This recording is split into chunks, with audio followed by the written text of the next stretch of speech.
Yesus di dunia merupakan bukti nyata begitu besarnya kasih Tuhan.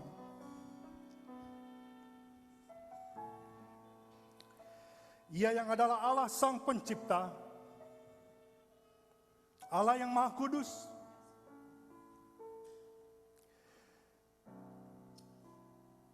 Ia yang menciptakan segala sesuatu. Firman menjadi manusia yang rela meninggalkan tahtanya untuk mati di atas kayu salib.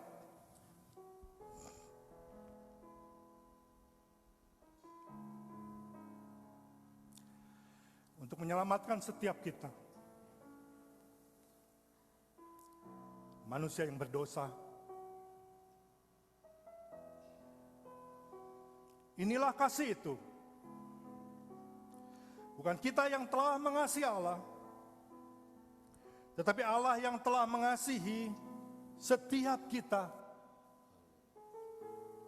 dan yang telah mengutus anaknya sebagai pendamaian bagi dosa-dosa kita. Kasih inilah yang membawa Kristus datang ke dunia sehingga pengharapan bukan lagi menjadi satu pengharapan. Apa yang dijanjikan oleh para nabi bukan lagi menjadi satu janji. Pengharapan menjadi kenyataan. Yesus sudah lahir. Kasih inilah yang membawa sukacita. Kita hidup di dunia, ada sukacita, ada duka cita. Tetapi kalau Yesus lahir dalam hidup kita, Yesus yang adalah sukacita itu sendiri ada di dalam hidup kita. Kita memiliki sukacita sejati. Kita mati tahu kita akan kemana. Bukankah itu satu sukacita yang sejati? Yesus lahir ke dunia membawa damai sejahtera. Kita manusia berdosa didamaikan dengan Allah. Sehingga ketika kita meninggalkan dunia ini, kita tidak pernah takut menghadapi kematian. Bukan insya Allah, bukan mudah-mudahan. Tetapi satu kepastian, kita mati masuk ke dalam surga.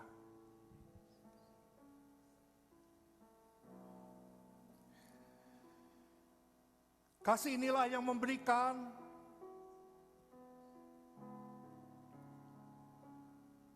pengharapan, sukacita, dan damai sejahtera. Kata kuncinya adalah kasih. Karena begitu besar kasih Allah akan dunia ini, sehingga Ia telah mengaruniakan anaknya yang tunggal, supaya setiap orang yang percaya kepadanya tidak binasa, melainkan beroleh hidup yang kekal.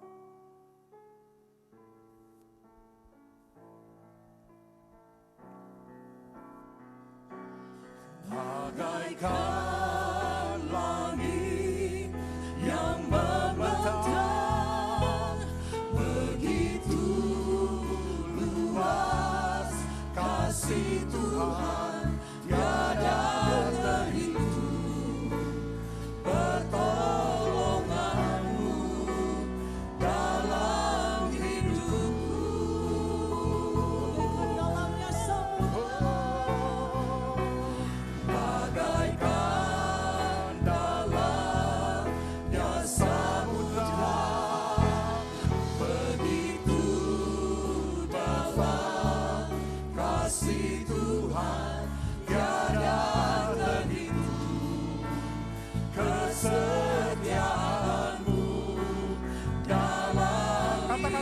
bersama-sama.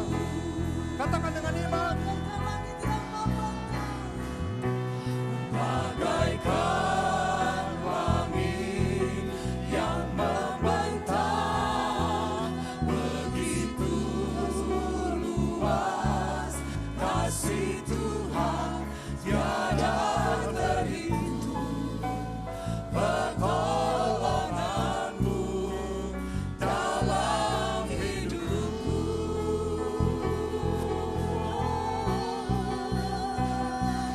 Bagaikan dalamnya samudra, begitu dalam kasih Tuhan, tiada terhitung persetiaanmu dalam hidupku.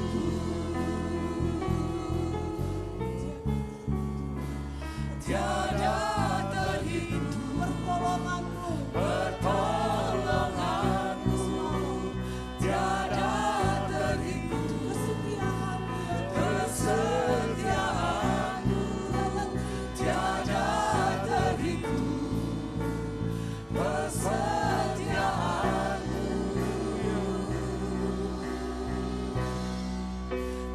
dalam hidupku.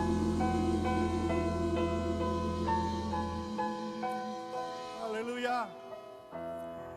Berikan tepuk tangan yang meriah bagi dia. Berikan tepuk tangan yang meriah bagi dia.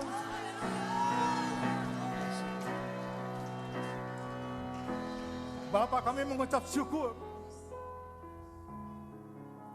Sebelum kami mengenal Engkau, Kau sudah memberikan kasih-Mu ya Tuhan. Sebelum kami mengenal nama Yesus, Engkau sudah lahir bagi kami. Karena Engkau begitu mengasihi setiap kami. Terima kasih untuk kelahiran-Mu Tuhan. Yang membawa pengharapan. Yang membawa sukacita. Dan membawa damai sejahtera.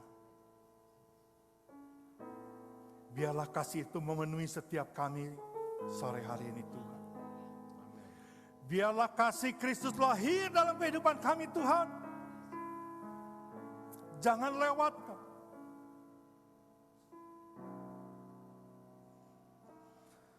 Lawat kami Tuhan dengan kasih. Kasih yang membawa kehidupan. Kasih yang menyelamatkan kami Tuhan. Haleluya. Haleluya.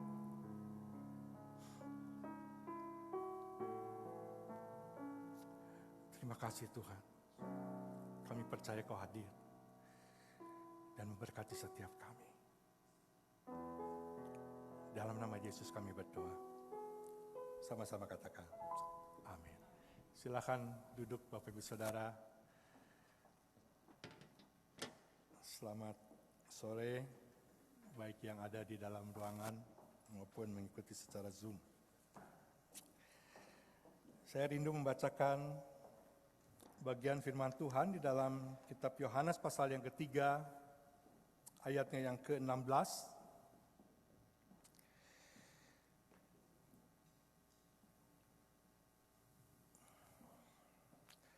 Karena begitu besar kasih Allah akan dunia ini,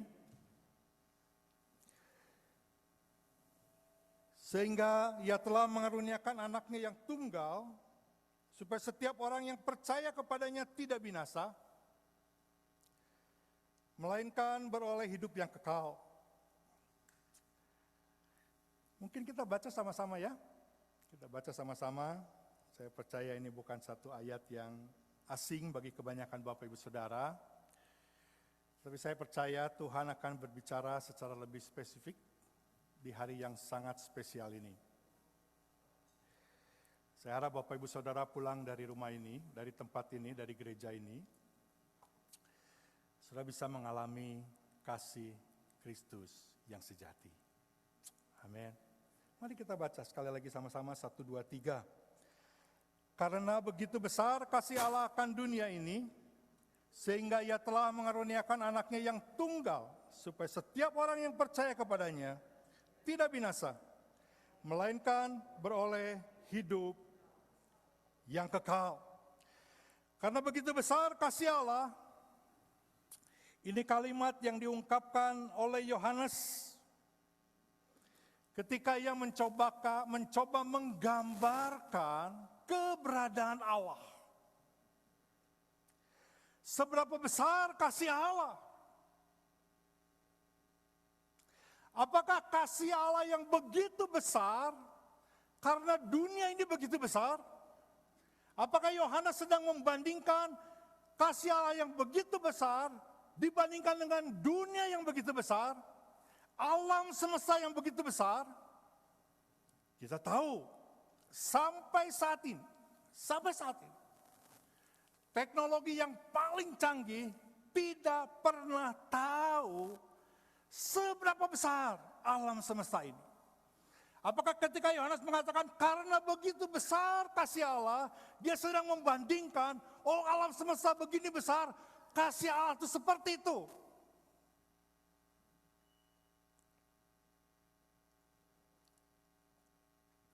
Apakah itu yang Allah maksudkan? Bahwa kasih Allah begitu besar sama dengan alam semesta ini. Allah menciptakan alam semesta, kita sudah belajar itu. Sehingga Allah tahu batas-batas alam semesta, manusia tidak pernah tahu, tapi Allah tahu. Yohanes mengungkapkan karena kasih Allah begitu besar, sama dengan batas yang Tuhan tahu, alam semesta ini batasnya seperti apa. Sehingga manusia tidak bisa berpikir, tidak bisa mengingat, tidak bisa mengerti betapa besarnya. Apakah begitu besar kasih Allah? Artinya Yohanes sedang membandingkan ciptaannya yang begitu besar. Saya berani jamin Bapak Ibu Saudara, bukan itu yang dimaksudkan oleh Yohanes. Ketika Yohanes mengatakan begitu besar kasih Allah, dia tidak sedang membandingkan kasih Allah dengan seberapa besarnya alam semesta ini. Saya percaya itu. Kenapa? Di bagian lainnya, Yohanes menuliskan, 1 Yohanes pasal yang keempat ayat yang ke-8.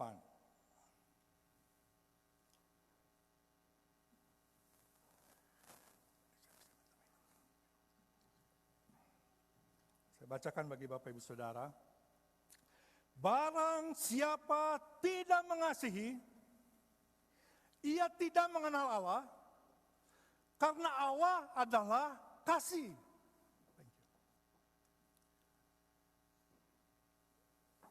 Sebab Allah adalah kasih. 2 kali dia katakan, ayat yang ke-16. Kita telah mengenal dan telah percaya akan kasih Allah kepada kita. Baca sama-sama 1, 2, 3. Allah adalah kasih. Dan barang siapa tetap berada di dalam kasih, ia tetap berada di dalam Allah dan Allah di dalam dia.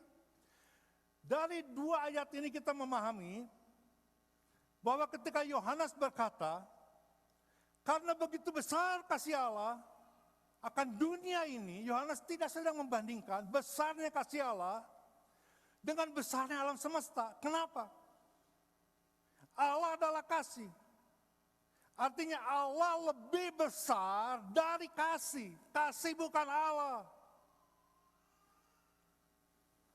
Kasih hanya salah satu atribut daripada Allah yang sama sejajar dengan atribut Allah yang lain. Baik kekudusannya, keadilannya, dan seterusnya. Artinya ketika Allah mengatakan begitu besar kasih Allah, dia tidak sedang berbicara kasih Allah sama dengan ciptaannya yang begitu besar. Bapak Ibu Saudara, perkataan Yesus ini sangat penting. Pembicaraan Yesus dengan Nikodemus seharusnya menjadi renungan kita sore hari ini. Nikodemus datang malam hari kepada Yesus. Kenapa dia datang kepada Yesus? Karena dia menyaksikan, dia mendengar bahwa Yesus ini lain daripada yang lain. Dia bisa melakukan berbagai macam mujizat. Dia bisa melakukan berbagai macam yang manusia tidak bisa kerjakan. Dia bisa kerjakan. Nikodemus adalah seorang Farisi, ahli hukum Taurat, pemimpin agama. Dia tahu persis, ini Yesus lain. Nikodemus seorang yang sangat rendah hati. Dia mau tahu lebih siapa sebenarnya Yesus. Ayat yang pertama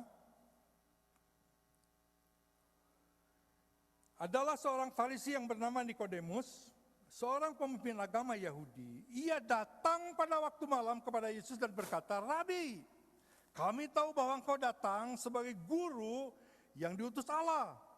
Sebab tidak ada seorang pun yang dapat mengadakan tanda-tanda yang kau adakan itu, jika Allah tidak menyertainya." Nikodemus begitu kagum ketika dia melihat ini orang luar biasa, berkhotbah penuh kuasa, melakukan berbagai macam mujizat. Dia sama dengan kebanyakan orang. Pasal 2 tuliskan seperti itu. Banyak orang menjadi percaya bahwa Yesus sepertinya Mesias. Ketika Nikodemus datang, Bapak Ibu Saudara, kepada Yesus, dia bertanya seperti ayat 2 tadi. Yesus tidak merespon seperti yang Nikodemus inginkan. Yesus datang ke dunia bukan untuk dihormati. Yesus datang ke dunia bukan cari sensasi.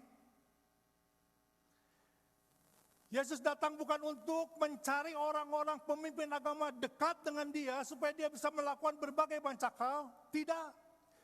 Yesus datang sebagai Mesias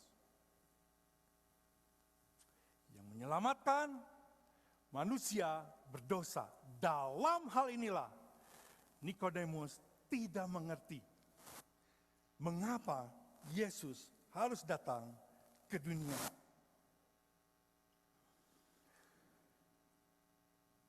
Nikodemus tidak pernah mengerti sebagai ahli Taurat, orang Farisi yang mentaati perintah-perintah Tuhan. Di dalam benaknya hanya orang Yahudi, hanya orang yang mentaati hukum Taurat, perintah-perintah Tuhan, dialah umat pilihan Allah yang masuk ke dalam surga. Itu yang ada di dalam benak Nikodemus. Sampai dia bertemu dengan Yesus detik itu, dia masih memiliki pola seperti itu. Saya yakin ini Mesias yang datang, yang akan menyelamatkan bangsa Israel. Nabi yang dijanjikan oleh para nabi di perjanjian lama. Yesus memberitahu, tidak. Kau perlu lahir baru. Mengapa? Karena begitu besar kasih Allah akan dunia ini. Hei Nikodemus, dengarkan baik-baik, camkan baik-baik. Aku Mesias, benar dukaanmu, tetapi aku bukan Mesias atau Allah Bapa yang mengutus aku, bukan hanya mengasihi bangsa Israel saja, tetapi seluruh dunia ada di dalam kasih Allah yang begitu besar.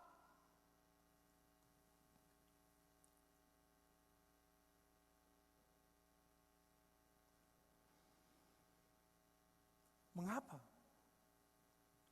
Karena keselamatan bukan saja untuk bangsa Israel, tetapi untuk seluruh umat yang pernah diciptakan oleh Allah. Mereka yang ada di dalam dunia perlu keselamatan daripada Tuhan. Bukan seperti yang kamu pikir. Kalau kamu mentaati hukum Taurat hanya diberikan kepada bangsa Israel, maka hanya bangsamu yang diselamatkan. Tidak. Semua orang memerlukan keselamatan. Mengapa? Karena semua orang adalah pemberontak. Semua orang berdusta, semua orang berbohong, semua orang tidak pernah tidak berbuat dosa. Oleh sebab itu, di dalam teks ini, sebelum Yesus berbicara tentang begitu besar kasih Allah akan dunia ini, dia mengambil satu topik yang saya percaya pasti topik ini Nikodemus mengerti benar. Karena dia seorang ahli Taurat, orang Farisi. Bagaimana bangsa Israel memberontak kepada Tuhan. Umat pilihan Tuhan memberontak kepada Tuhan.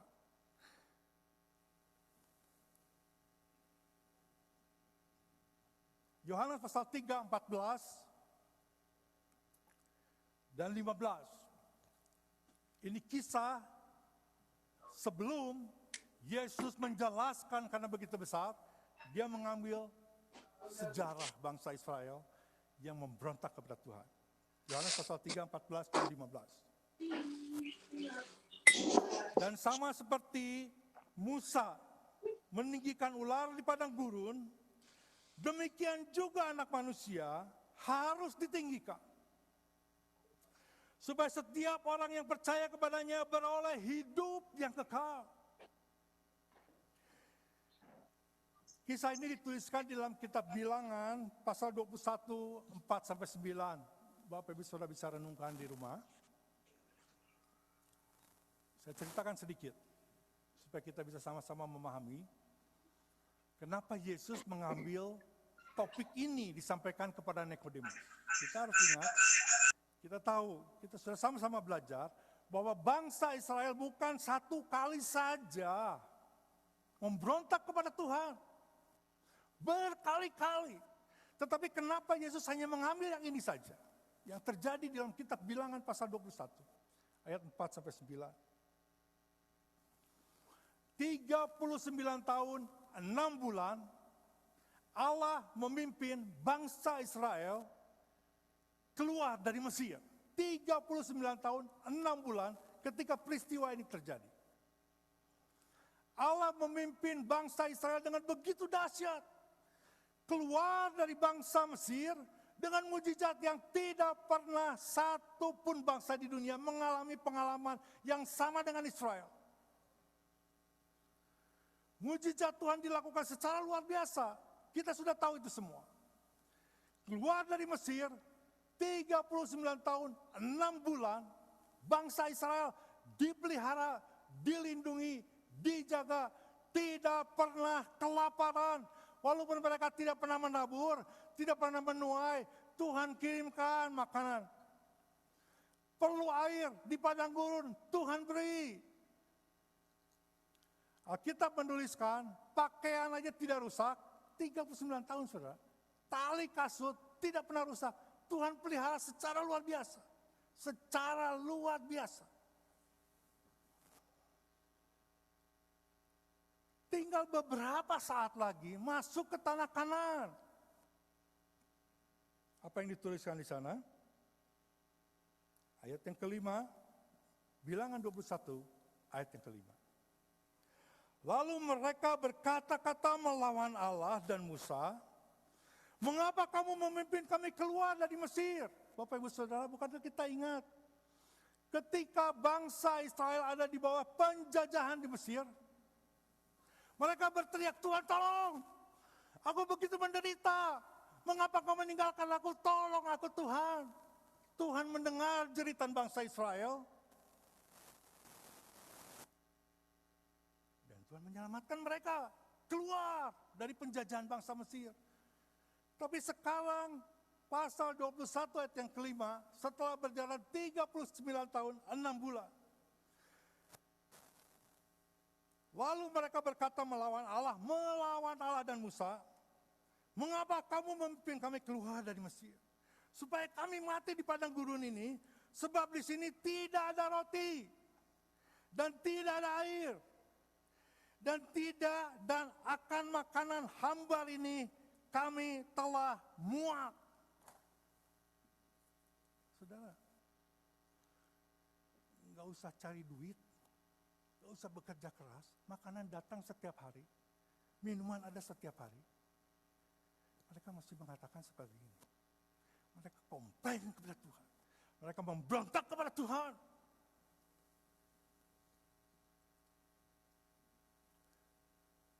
Inilah manusia berdosa. Saudara dan saya. Kita tidak pernah puas dengan apa yang Tuhan sudah berikan kepada setiap kita. Manusia berdosa selalu memberontak kepada Tuhan. Inilah yang terjadi terhadap bangsa Israel. Dia memberontak kepada Tuhan. Kurang apa lagi? Ketika mendengar keluhan dari bangsa Israel, apa yang dikerjakan oleh Tuhan? Ini kuncinya. Apa yang dikerjakan oleh Tuhan? Ini kuncinya.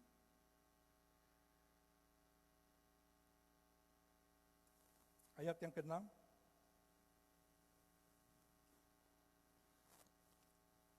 Lalu Tuhan menyuruh ular tedung ke antara bangsa itu yang memagut mereka, sehingga banyak dari orang Israel yang mati. Tuhan gak banyak ngomong. Ini udah sekian kali bangsa Israel komplain dengan Tuhan. Sudah sering kali, tapi yang kali ini Tuhan kirimkan ular yang ada di padang gurun, menyerang mereka, menggigit mereka, dan ada begitu banyak orang yang binasa. Bapak Ibu Saudara, seakan-akan Tuhan berkata seperti ini. Hei bangsa Israel, hei umat pilihan, kau tidak mengerti aku. Yang ada di benakmu hanya soal makan, minum, berjalan, pakaian tetap ada. Kau tidak pernah menyadari, tidak pernah melihat bahwa perlindunganku lebih daripada yang kau pikirkan. Bapak Ibu Saudara, buka literatur. Saudara buka Google. Sampai saat ini, di padang gurun yang mereka lalui, ular seperti itu banyak sekali. Bisa saya ada foto kalau misalnya. Ular seperti ini di Australia ditemukan. Ular merah, ada kuning-kuning, sangat berbisa. Sampai saat ini masih banyak di sana. Artinya apa? Artinya adalah, hei bangsa Israel, 39 tahun 6 bulan aku melindungi engkau, menjaga engkau, supaya ular-ular itu tidak menyerang kamu. Kamu tidak tahu, kamu gak sadar. Ada begitu banyak ular di padang gurun. Aku berkata, diam, kau tidak boleh menyerang bangsaku, umat pilihan yang aku kasih. Mereka tidak tahu itu, bagaimana perlindungan Tuhan. Begitu Tuhan tahu, sekali lagi komplain, terakhir sebelum dia memasuki tanah Kanaan. Tuhan buka, lepaskan perlindungan itu, ular itu menyerang bangsa Israel. Sehingga dia memagut dan membinasakan. Apakah bangsa Israel tahu bahwa dia berdosa? Komplain kepada Tuhan berdosa? Protes kepada Tuhan berdosa? Apakah kita tahu kalau kita komplain, kita mempertanyakan Tuhan? Kita berdosa kepada Tuhan? Bangsa Israel sadar bahwa aku adalah orang berdosa, bangsa yang berdosa. Musa tolong berdoa kepada Tuhan supaya ular-ular itu lari, pergi.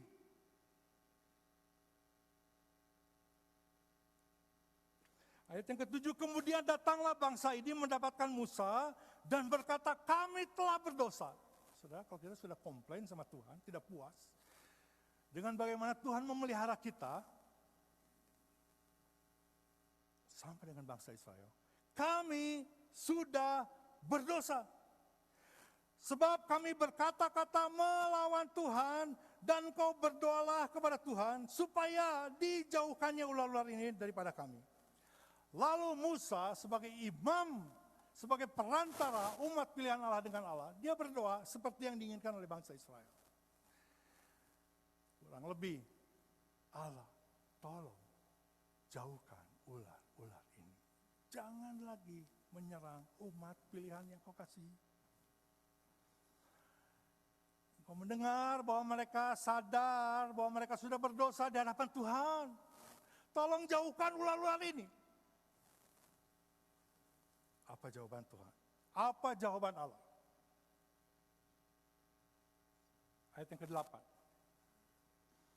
Maka berfirmanlah Tuhan kepada Musa, buatlah ular tedung dan taruhlah itu pada sebuah tiang, maka setiap orang yang terpagut jika ia melihatnya akan tetap hidup.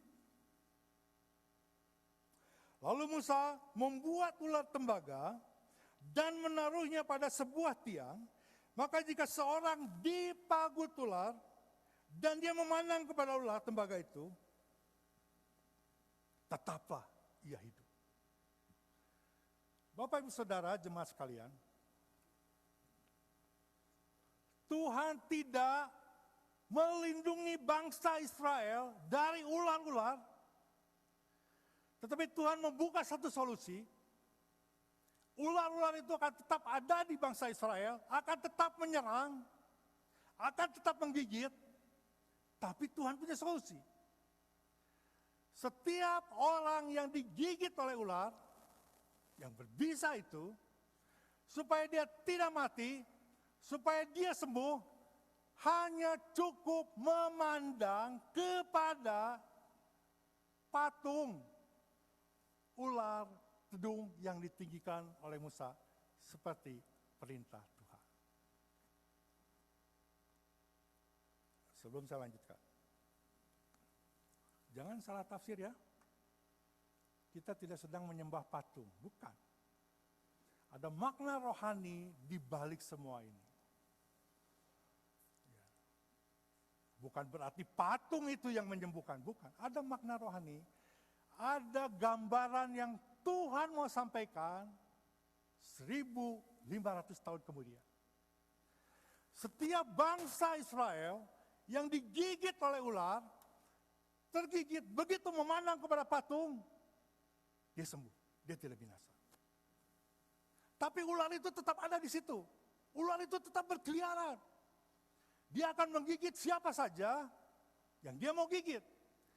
Tapi ketika orang Israel digigit, dia memandang kepada patung itu, dia tidak mati, dia sembuh. Bapak Ibu Saudara, apakah kita masih ingat bahwa ular adalah binatang dipakai oleh setan supaya manusia binasa, supaya manusia terpisah daripada Allah. Supaya ketika manusia jatuh di dalam dosa, meninggalkan dunia ini, dia hidup selama-lamanya di neraka. Dia binasa. Mengapa? Itu cara iblis. Artinya, setiap gigitan ular mengingatkan kepada kita bahwa dosa membawa kematian.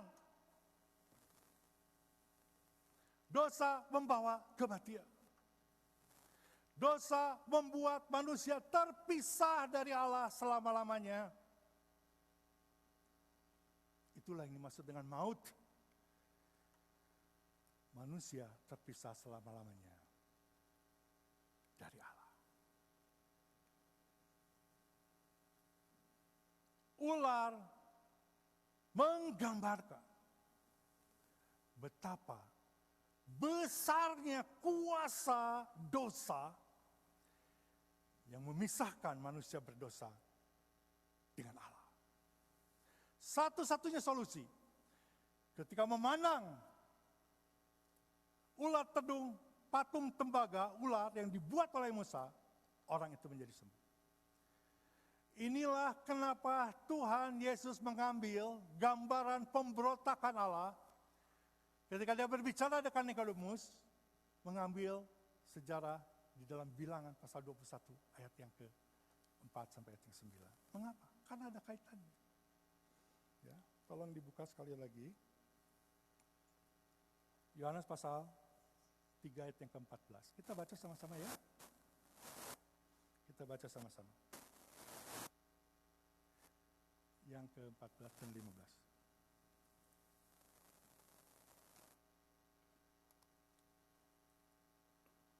Bisa? Ada, oke. Kita baca sama-sama ya. Yang berbahasa Indonesia, yang bahasa Inggris. Dengan suara keluar ya. Ini cerita yang sangat penting, kisah narasi yang sangat penting yang perlu kita ketahui sama-sama sehingga kita bisa mengerti betapa besarnya kasih Allah akan dunia ini. 1, 2, 3. Dan sama seperti Musa meninggikan ular di padang gurun, demikian juga anak manusia harus ditinggikan. Ayat yang ke-15, 1, 2, 3. Supaya setiap orang yang percaya kepadanya beroleh hidup yang kekal. Inilah yang dimaksud dengan karena begitu besar kasih Allah akan dunia ini. Bukan membandingkan besarnya kasih Allah dengan alam semesta yang begitu besar, bukan. Bukan. Yesus sedang kasih tahu sama Nikodemus, kalau kamu mau melihat kerajaan Allah, kamu harus lahir baru. Perbuatan baikmu tidak akan pernah menyelamatkan. Allah terlalu suci dengan segala perbuatan baik yang kita lakukan. Kalau kamu hidup 80 tahun, dan kamu mati umur 80 tahun, selama dari lahir sampai mati, sampai umur 80 tahun, kamu hanya 1 kali saja berbuat dosa, engkau sudah tidak boleh masuk ke dalam kerajaan surga, karena aku terlalu kudus. Jangankan engkau mentaati hukum Taurat, 80%, 1 kali saja kamu gagal, kamu tidak akan pernah masuk surga, karena Allah terlalu kudus untuk itu. Kalau engkau berpikir, aku melakukan perbuatan baik, aku bisa masuk surga, kita sedang merendahkan kekudusan Allah. Kita sedang mencemari, kita sedang melecehkan Tuhan yang begitu kudus. Tapi apakah Tuhan punya solusi? Ya, karena begitu besar kasih Allah akan dunia ini, sehingga Ia mengaruniakan anak yang tunggal, Tuhan Yesus Kristus, untuk mati di atas kayu salib.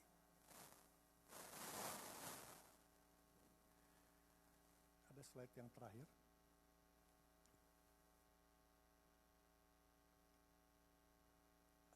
Yang slide sebelumnya ada yang salib dengan patung. Satu lagi. Iya. Ketika Yesus berkata, Nikodemus,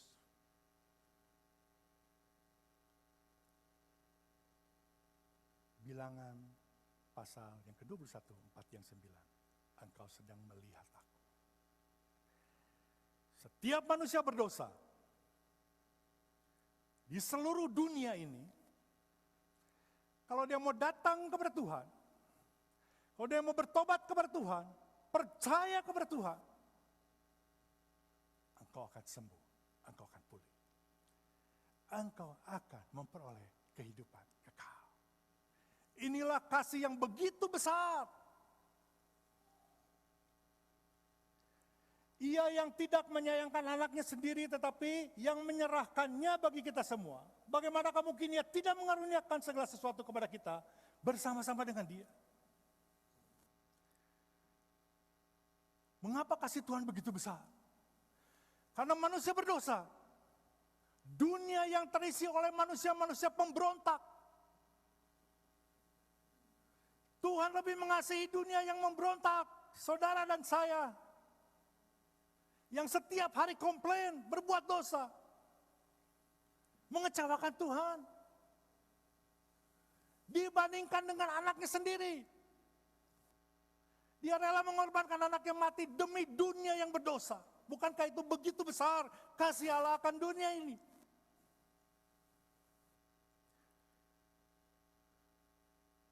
Hei, Nikodemus, kamu harus mengerti. Aku datang ke dunia bukan menyelamatkan bangsa Israel dari penjajahan bangsa Romawi. Bukan. Aku datang ke dunia sebagai Mesias yang dijanjikan. Bukan hanya untuk menyelamatkan bangsa Israel. Ya, bangsa Israel aku selamatkan. Tapi bukan hanya engkau. Aku datang menyelamatkan dunia ini. Karena apa? Karena begitu besar kasih Allah akan dunia ini, Dia mengutus aku untuk datang. Mati di atas kayu salib, menebus dosa setiap orang yang percaya kepadaku. Inilah kasih. Mengapa pengharapan bukan lagi menjadi satu pengharapan? Mengapa kita memiliki sukacita sejati? Mengapa kita memiliki damai sejahtera sejati? Karena kasih Allah begitu besar akan dunia ini. Sehingga Yesus mati. Bagi setiap kita, saudara dan saya. Kecuali saudara tidak berdosa. Kecuali saudara sadar dari mulai saudara lahir sampai sekarang, saudara tidak pernah berbuat dosa, saudara tidak perlu Yesus. Saudara bisa tinggalkan tempat ini. Tapi kalau saudara sadar satu kali saja berbuat dosa, ada jalan keluar. Allah begitu mengasihi isi dunia ini, sehingga dia mengaruniakan anaknya yang tunggal. Supaya setiap kita yang percaya kepadanya, tidak binasa, tetapi memperoleh kehidupan kekal. Amin. Ini adalah kasih Allah yang begitu besar. Ini topik terakhir, subtema kita yang terakhir di dalam khotbah seri kita tahun ini. Saya ingin menutup subtema kasih ini dengan satu pertanyaan.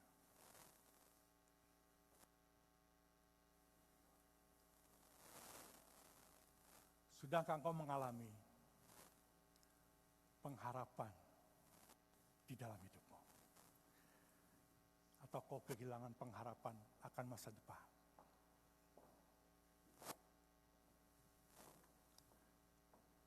Sudahkah ada atau adakah di antara Bapak Ibu Saudara yang mempertanyakan, kenapa dunia yang begini menyedihkan, rusak, ada sukacita, ada duka cita.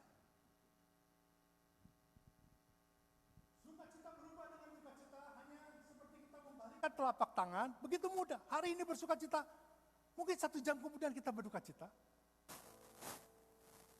Di mana sukacita sejati?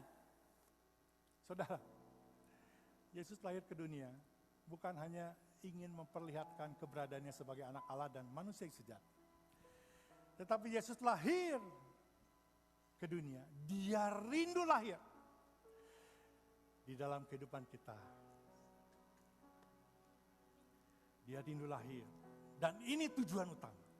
Natal, Yesus lahir di dalam kehidupan kita, pribadi, lepas pribadi.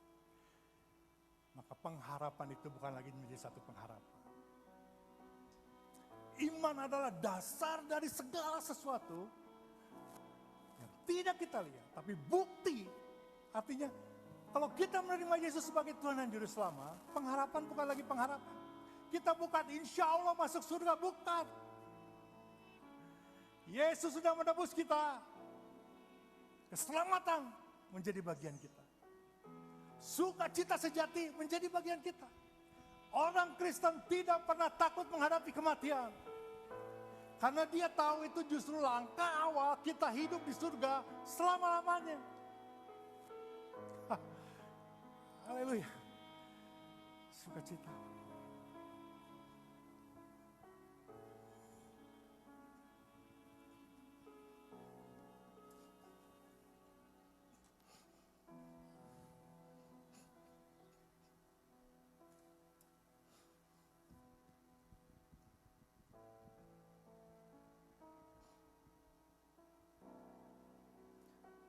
Kita tidak punya solusi. Saudara dan saya tidak punya solusi. Saudara tidak mungkin bisa berpikir, bagaimana saya bisa didamaikan dengan Tuhan. Kita sama dengan Nikodemus. Kita hanya memperhatikan bagian luarnya saja. Dia melihat Yesus hanya bagian luarnya saja. Dia tidak bisa memahami tujuan utama Yesus datang ke dunia. Karena kasih Allah begitu besar. Nikodemus tidak pernah mengerti. Dan kita bersyukur kepada Tuhan melalui kisah ini yang dituliskan oleh Yohanes. Kita bisa memahami bahwa Tuhan punya solusi. Ada pengharapan bersama dengan Tuhan. kita bisa didamaikan dengan Tuhan. Adakah di antara Bapak Ibu Saudara? Siapa saja. Ini urusan pribadi. Ini urusan pribadi. Bukan urusan saudara kiri kanan saudara. Bukan. Ini urusan pribadi saudara. Kalau saudara ragu akan menghadapi kematian, saudara orang berdosa, saya berdosa. Tapi saudara tahu sekarang, Yesus datang untuk mengampuni setiap kita manusia berdosa. Kasih Allah begitu besar. Tidak ada dosa yang tidak diampuni oleh Tuhan. Tidak ada. Tidak ada. Dia mau mengampuni saudara. Karena untuk itulah dia datang ke dunia. Supaya dia lahir dalam kehidupan kita. Memberikan keselamatan kepada kita. Jangan pernah ragu dan bimbang. Tuhan mau menyelamatkan saudara dan saya. Mari kita bangkit berdiri. Mari kita bangkit berdiri. Tundukkan kepala saudara. Yesus yang lahir 2000 tahun yang lalu. Dia hadir di tengah-tengah kita saat ini. Tundukkan kepala saudara, tutup mata saudara. Kalau saudara sore hari ini mendengar suara Tuhan dalam hatimu. Tuhan, terima kasih aku orang berdosa, tetapi aku mau Kau menyelamatkan aku. Aku orang berdosa, ampuni aku Tuhan. Saudara berdoa secara pribadi datang kepada Tuhan. Tuhan akan menyelamatkan engkau. Jangan ragu, jangan bimbang. Kau harus percaya. Kau datang kepada Tuhan. Kau memandang kepada Tuhan. Salib Tuhan. Kau menyadari saya orang berdosa. Saya perlu Tuhan. Saya perlu keselamatan. Saudara datang kepada Tuhan. Tuhan ampuni dosaku. Ampuni dosaku Tuhan. Aku mau menerima Engkau sebagai Tuhan dan Juru Selamat dalam hidupku. Aku percaya Tuhan. Aku percaya Tuhan. Kasih Tuhan begitu besar. Tuhan mengasihi setiap bagaikan terus.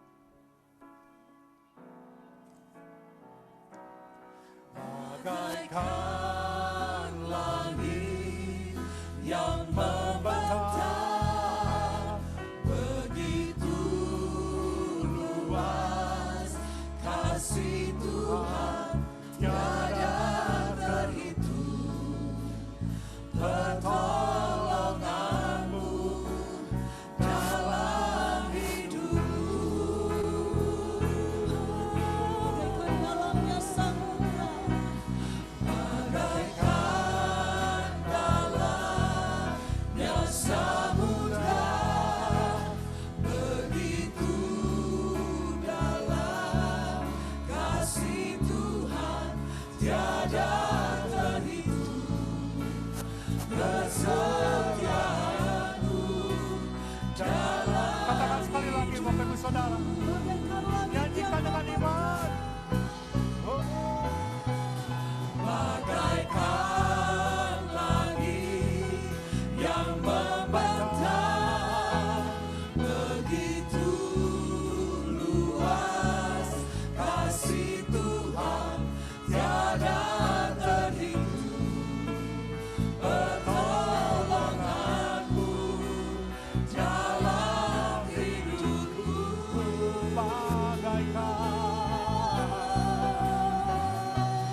berikan kemuliaan bagi Dia.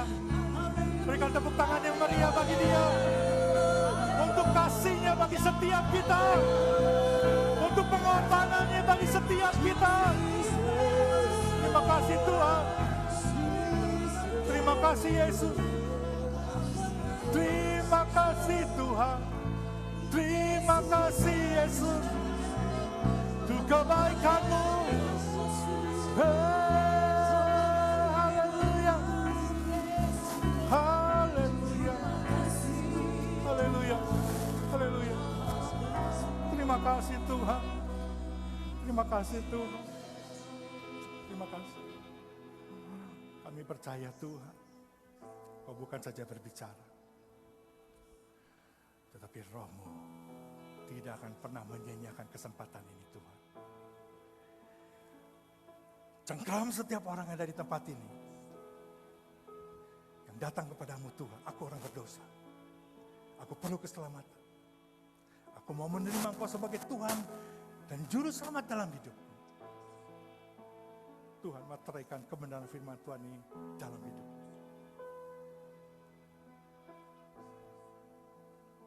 Selamatkan ya Tuhan, dalam nama Yesus, dalam nama Yesus, dalam nama Yesus.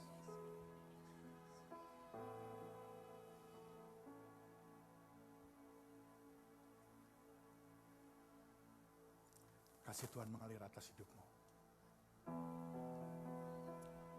Biarlah nama Tuhan dimuliakan dalam hidupmu. Mulai saat ini, biarlah Kau berjalan dengan segala kerendahan hati. Biarlah Tuhan yang memimpin Kau. Tuhan yang berjalan di depan Kau. Tuhan, Kau lembutkan hati.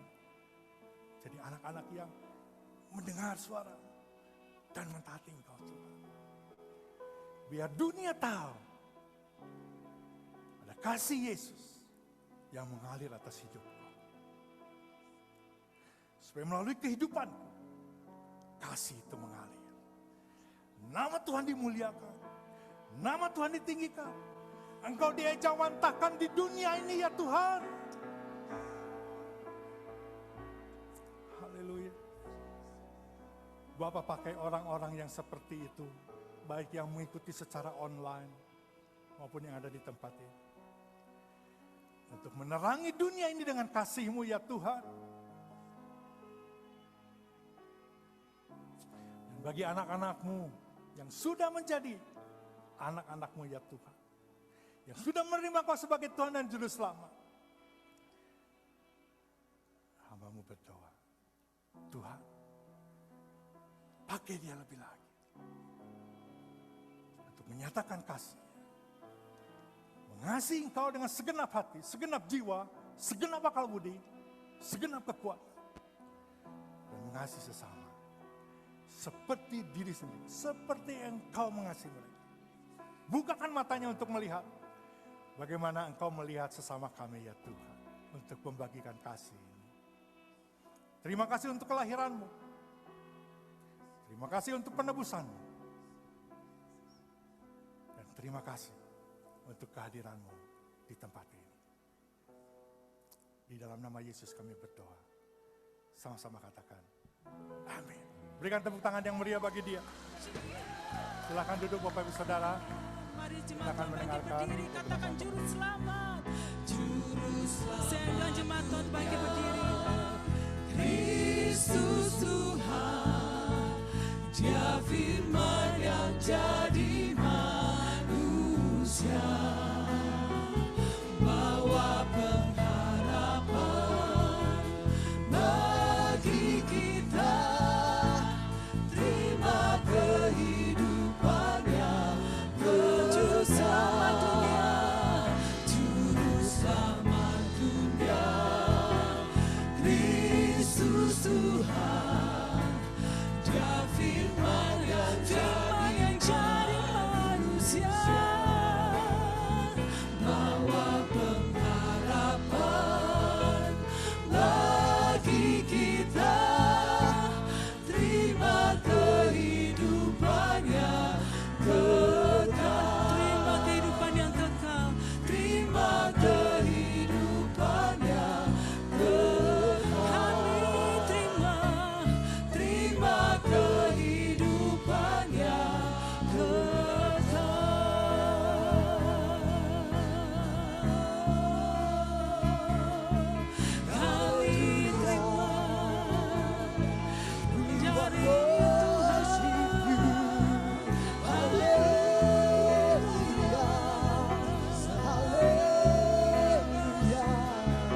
bersyukur buat kebaikan-Mu.